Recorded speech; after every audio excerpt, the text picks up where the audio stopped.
My name is Kenzie McKee and I'm a senior at Fletcher High School. So growing up, I started going to church with my grandma when I was around 5 or 6, and she had just told me that she wanted to go to church and grow her faith, and I was like, okay, I'll go with you.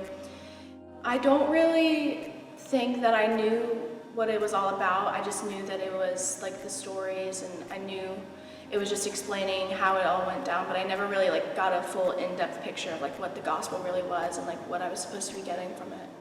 It was just so traditional, and when you're young, when things are kind of out of your age range, it's really hard to understand things. So I didn't really understand what they were saying with the gospel and just the stories in general. I didn't know how this panned out or how this was supposed to go in through your head.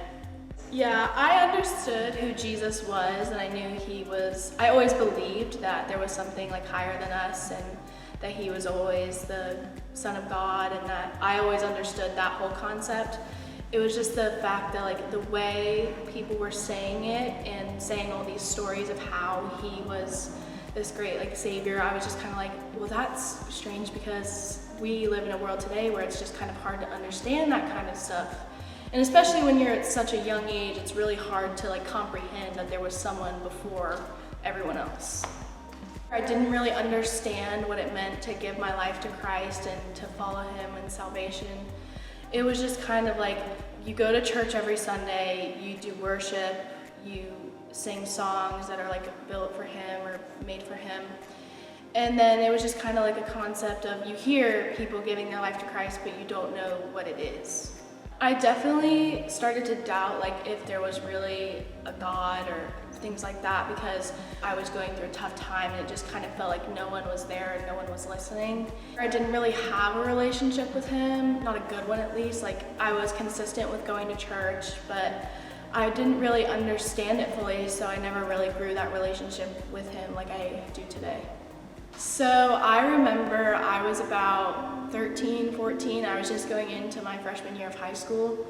And I remember being at Marshall's with my mom, and I didn't really want to walk around. So I sat up at the front, and this elderly man was sitting there, and he introduced himself, and we started talking, and then got on the concept of going to church and God and that kind of thing.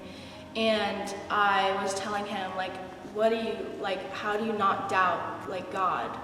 And his father was a pastor in Louisiana, so he grew up learning all about it, and he said, understanding the Bible is kind of understanding a piece of art. There's so many intricate details and different perceptions of when you look at this piece of art, but once you understand it bit by bit, it kind of becomes the beautiful picture that is supposed to be the art on the canvas. So that really stuck with me, because that was kind of the aha moment where you're wait, that's actually something I understand. And he was explaining it's really hard to kind of understand something you can't see, but you just have to believe, and I stay by that every day. So I had a lot of friends who came to United before I did, and I got invited by a couple of friends. And when I went to my first United, I remember the first worship song coming on and crying, because it was just kind of a moment where you're just wait a second, this is what I've been waiting for, and this is what I've been dreaming of having with my relationship with God. So it was kind of a light bulb went off in my brain, where I was kind of this is it, this is what I want to do.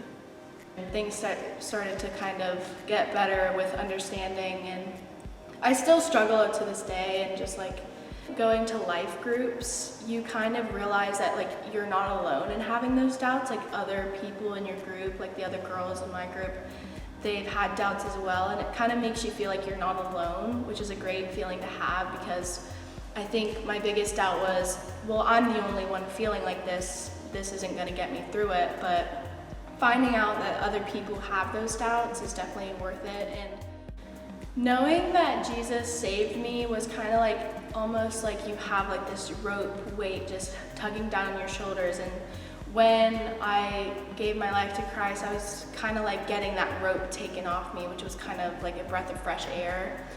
And knowing all the stories and knowing what the Bible and the gospel has told us, it's really an eye-opener to just what that weight was on my shoulders and how it came off.